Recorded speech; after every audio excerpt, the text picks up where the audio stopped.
Imagine this. It's 1977 and you're an Atari executive. Not just any executive, though. You're elbow deep in what might be the most chaotic, lawless workplace in the history of gaming. Scratch that, in the history of business. We're adults and free to do as they wished. We were young, horny engineers, and we'd ogle, and there was funny banter. I remember one girl made bikini tops out of leather that some people wore. But you didn't wear bikini bottoms. That was uncalled for. The gaming industry isn't even a thing yet. Nobody's hammered out the rules or figured out what's acceptable. And Atari? It's not a polished tech behemoth or a cubicle farm filled with guys in boring suits. No, it's the Wild West of technology, and your office doesn't look like an office. It's more like a wild psychedelic wonderland. Your day starts with your boss, Nolan Bushnell, floating in a fricking hot tub in the middle of the office. He's naked, grinning, maybe slinging around some bong smoke while brainstorming new game ideas. To your left, a programmer like Al Alcorn or Jeff Bell is half asleep, coding like his life depends on it with one hand. Why only one hand? Well, because the other hand is busy rolling a joint. This is how games get made here at Atari. I wrote a manifesto that encapsulated the values of our company. We wanted to treat everyone as equally as we possibly could. We don't care how you dress. We don't care when you come to work. We don't care if you come to work. Get your job done and everything's fine. You're leading a company, sure, but you're not just moving products. Atari is a cultural revolution. The office culture is a mix of Animal House energy, Studio 54 vibes, and a dash of hardcore geek ingenuity. Heck, even Steve Jobs is working for you. More on that later. Everyone is either a creative genius misfit or on the verge of a mental breakdown. Or both. Now here's the real question. Was this madness the secret sauce that created some of the most groundbreaking video games of all time? Or was it sheer insanity that left a trail of wrecked careers and burnt out brains? After all, there was no Me Too back in the 70s. And recently, several Atari employees have come out saying the company crossed some lines. Was Atari a real-life Sodom and Gomorrah, or the chaotic spark that lit the fuse for gaming's golden age? Buckle up, because we're about to dig into the greatest, weirdest, and most unhinged chapter in gaming history.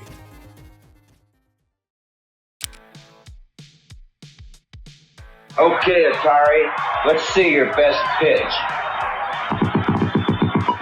You're out, Rose! The Atari video computer system is 20 cartridges with 1,300 game variations you play on your own TV set. From the moment you walked through the doors of Atari's office, you knew this wasn't IBM or General Electric. Atari wasn't just a company. It was an experiment in living fast and working even faster. And what better symbol of that chaos than the infamous Atari hot tub? Yes, it's exactly what it sounds like. There was also this whole idea of hot tub culture, something that, through the lens of today, probably looks a little bit promiscuous. People would get naked and get in a hot tub at the end of a party. I mean, it was kind of normal. There were times where it was locked and people were in it, so you can use your imagination of what might have been going on in the hot tub room. Most workplaces have conference rooms. Atari had a bubbling, steamy hot tub. Multi-million-dollar board meetings went down in the tub, sometimes naked. Nolan Bushnell, Atari's eccentric founder and very much the captain of this Technicolor pirate ship, didn't just encourage the use of the hot tub, he tried to make it mandatory. This would land Nolan in hot water later in life. We actually had a board meeting one time in the hot tub. We didn't even think about it. Picture this for a second. You're one of the 3 execs soaking, steam rising, whiskey glasses clinking, and game pitches flying between toques of questionable substances. But the madness didn't stop there. Beyond the hot tub was an office where the party never ended. Work-life balance wasn't a thing. Not because people were overworked, but because the life part was happening in the office. Employees worked all day, partied all night, and then crashed on couches or under their desks, only to do it all over again the next day. Atari was a mashup of brilliance and debauchery. Rumor has it secretaries were awarded to standout employees like some bizarre office prize. They stayed on the clock, but there was no mistaking the status boost of having the so-called prettiest at your desk. As Bushnell put it in the book Moving Innovation, A History of Computer Animation, we treated programmers like mini-gods. We gave the best ones private offices, we set up a hot tub in the engineering department, we hired the best-looking secretaries for that department. In 1973, Atari game Gotcha even had joysticks replaced by a pair of pink silicone domes meant to look and feel like breasts. And let's be honest, a name like Gotcha with these promo stills would never be made today. The game itself is a lot more mild. One infamous rumored moment? An as-yet unnamed executive got so high on a bender, he completely forgot a vital business deal, losing the company millions of dollars. But that was just par for the course in a world where genius and chaos seemed to share the same DNA. You almost have to ask, was this innovative visionary leadership or just corporate irresponsibility taken to absurd levels? Atari's crazy environment spurred their designers to come up with creative ways to make their games. But not everything was complicated, like their sound design for Pong. And he says, oh, it's got to have sound. I said, okay, I'll be right back. And I poked around and found some sounds that were already in the sync generator and put them out. Since then, there have been articles written about how brilliant the sound was, which I think is hilarious. If you're a content creator or even a game developer, finding sound for your production doesn't have to be hard. Our go-to solution is Epidemic Sound. It has the largest catalog of copyright-free music and sound effects you'll ever need, whether you're creating YouTube videos, social media content, or yes, even video games. They're even trusted by huge gaming brands like Ubisoft and Xbox. And since it connects directly to your favorite editing software, Epidemic Sound makes it easier than ever to create content with their tools like SoundMatch, which automatically suggests soundtracks based on what footage you've got. And once you find a track you like, you can use their audio reference tool to find other tracks with a similar sound. And the best part? Every single track is copyright free, so you can publish every time without any worries anywhere in the world. Get started with a 1-month free trial today by scrolling down and clicking the link in the description. It wasn't just the work-life blur, the haze of weed smoke, or the wild parties that made Atari notorious. It was also who wandered through those doors. Among the brilliant, eccentric chaos of your coworkers, there were 2 kids who didn't quite fit anyone's idea of what greatness looked like at the time. Barefoot, scrappy, and packing more attitude than credentials, Steve Jobs and Steve Wozniak were quietly changing the future of tech right under your nose. And you, as an Atari exec, you got to sit back and watch the whole thing.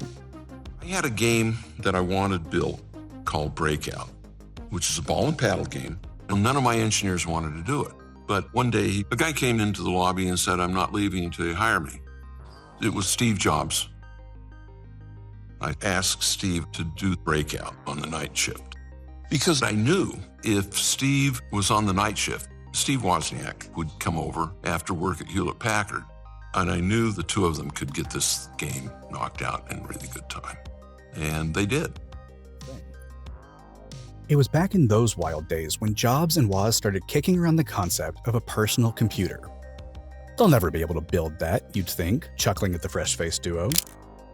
Then they built it, with Atari parts. That's right, the bones of the first Apple computer weren't from a shiny startup campus, but pulled out of your very own company stockpile. But here's where it stings. Jobs and Woz offered Nolan Bushnell, your fearless bathtub brainstorming leader, a chance to invest in Apple. The price tag was a modest $50,000 for a 1/3 stake in what would become the most valuable company in the world. Steve did Breakout and then got this idea to do a personal computer. And he came to me and said, do you want 1/3 of Apple computer for $50,000? And I turned it down, which I've subsequently regretted. Just a little. But the madness didn't stop with the rise and exit of Jobs and Wozniak. Inside those Atari walls, there was something much more complicated brewing, something that still sparks debate today. What was it really like for women at the company? After all, soaking naked in a hot tub full of naked women might be fun if you're a guy, but a woman? Well, It's complicated. One thing that's undeniable is that Atari hired women, employed them in droves, and even gave them serious responsibility in a tech industry otherwise dominated by men. The 70s were really the birth of feminism, and Atari led the way in all that. Atari had an equal pay for equal work policy. I never thought the women or men were treated any different. And I had like 48 people working for me one time, and nobody treated me any different because I was a woman. Take Carol Cantor, for example. You probably passed her desk a dozen times without realizing she was pioneering an entire field. Cantor was the first person in gaming to head up a market research department. These weren't just fluff numbers she was crunching either. Her research shaped the way games were developed, marketed, and distributed. A trained moderator will lead each group in formal questioning about their playing habits and interests. To me, I like playing games with targets. Or Donna Bailey, one of the few female programmers on the engineering side of things. She co-created Centipede. Yep, one of Atari's classic games. She did this at a time when the industry was nearly a desert for female representation in tech roles. Still, the culture was rough. You saw it, though you might not have named it at the time. Parties didn't quite have a family-friendly vibe, if you catch my drift. Bailey herself admitted years later that being the only woman in a room full of men didn't exactly encourage politeness or inclusion. But to be fair, many of the women who worked at Atari have also said they loved the place, inappropriate jokes and all. It was progressive, they argue, and for the 70s, shockingly egalitarian in opportunities, if you could handle the madness. But that duality, that wild child frat house and the forward-thinking startup, is exactly what caught up with Bushnell decades later. Fast forward to 2018, and Nolan is basking in the praise of being dubbed the father of video games. He's about to receive the prestigious Pioneer Award at the Game Developers Conference when the Me Too movement brings his legacy into the spotlight. The hot tubs, the topless invitations, the awards ceremonies for studliest employees, all of it resurfaces online, and the backlash is swift. Within 24 hours, the award is withdrawn. Yet while Twitter exploded with Not Nolan hashtags, women who actually worked at Atari pushed back. People like Carol Cantor argued that Atari wasn't the boys' club everyone assumed it was. Women weren't just hired there, they were promoted and celebrated. The backlash wasn't coming from those who lived it. It was coming from people who didn't.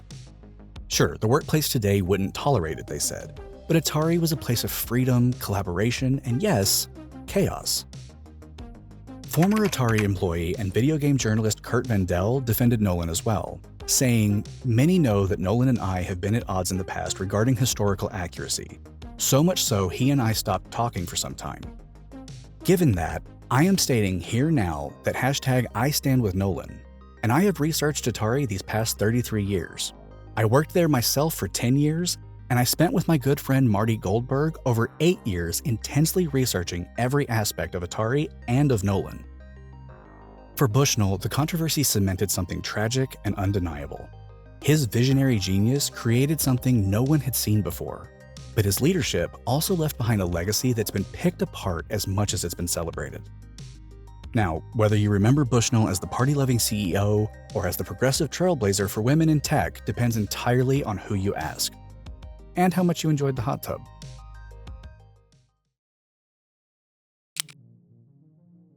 No empire built on chaos can sustain itself forever. By the mid-70s, Atari was no longer a scrappy startup run by misfits like you and your friends. It was a juggernaut raking in millions. And as the business grew, so did the cracks in its foundation. Enter Warner Communications. When the media giant acquired Atari for $28 million in 1976, they thought they were buying a golden goose. Instead, they walked into a frat house on fire. We had a flash meeting at Nolan's house in the hot tub, and he said Warner's offered $28 million to buy the company. Holy moly, this was just mind-blowing. But it was a very strange marriage because this is a very conservative East Coast classic public company, and we were not. That said, the problem here is these guys are all a little out of control, and if we give them too much money, I don't know how I'm going to control them. Why? Why? Corporate execs wanted to rein in the madness, imposing rules, mandates, and some dreaded thing called structure. For a brief period, it worked. In 1976, Atari was the fastest growing company in America. It comes with 27 games, but that's just for starters. You can get 9 cartridges, 187 games. Blackjack! Oh! I'd like an Atari. Sorry, only our demonstrators left. Mine! No, George. Mine. And then the suits took over. Wall Street's suffocating, sanitized culture seeped into Atari, and the first casualty? The legendary hot tubs. Executives also started cutting wild personalities left and right. And as quickly as it rose to power, Atari's chaotic energy began to fizzle. Then things got personal when Bushnell, the beating heart of Atari and the architect of its wild, chaotic energy, was shown the door. There was a disillusionment setting in. This wasn't my company anymore, and I wasn't the chief architect and P.T. Barnum and Disney of this. I have vivid memories of screaming board meetings. Nolan had vehement disagreement with the direction of things. In 1979, Nolan Bushnell was forced out of Atari, the company he helped pioneer, and was replaced by Raymond Kassar, the CEO of a fabric company. I said I quit, and they said, no, you're fired. The company was gutted, and many employees said it never really bounced back. What had been a place that encouraged raw talent and off-the-wall thinking turned into, as one former programmer put it, quote-unquote, just another boring tech company. The transition created a paradox. On one hand, Atari grew and continued making hits. On the other, the very energy that had made it so groundbreaking, the booze, the drugs, the insane creative freedom, had fizzled out. By the mid-1980s, Atari was a failed company thanks in part to the video game crash they helped create and gaming failures like E.T. and the rushed Atari Pac-Man port. But here's where things get interesting. While Atari's unhinged party days fell apart, its legacy didn't. Look around today. Tech giants like Google and Apple have taken cues from Atari, fostering quirky, creativity-first environments, albeit with more regulations. The work hard, vibe harder mentality? That, my friend, is straight out of old school Atari's playbook. And so, we circle back to our million-dollar question. Did Atari's lawless, no-rules culture create better games? Or was it a cocktail of corporate negligence and luck? The answer, like the company, is complicated. Without question, Atari's anything goes energy gave us some of the most important innovations in gaming history. The programmers, developers, and visionaries who worked there broke every boundary because they didn't know what boundaries were. That creativity wasn't just a byproduct of chaos, it was the chaos. But there's no sugarcoating it. Many people who worked at Atari walked away with scars, mentally, emotionally, and sometimes professionally. And the laissez-faire attitude could only last so long. Could a company like old school Atari exist today? Absolutely not. Probably the best you can ask for is your boss walking around with a chainsaw. But today, corporate oversight and culture would shut down hot tub boardrooms so fast the water wouldn't even have time to heat up. That doesn't mean we haven't been shaped by the madness of the 70s. Today, companies like Google, Apple, and X embrace a chaotic, Silicon Valley and Atari-inspired environment rather than the dogmatic, stuffy boardrooms of Wall Street. Thank God for that. And Atari is still alive and kicking today, though it's a far cry from the hot tub days of the 70s. The company has embraced a retro-focused strategy, reviving classic games like Roller Coaster Tycoon Classic and System Shock, while developing new remasters and retro-inspired titles. They've also ventured into hardware with the GameStation Go, a handheld console designed for portable retro gaming, complete with a trackball and paddle for that authentic Atari feel. But this is the point where we ask, what do you think? Was the 70s era the golden age of gaming, or just a chaotic train wreck with some lucky breaks? Sound off below.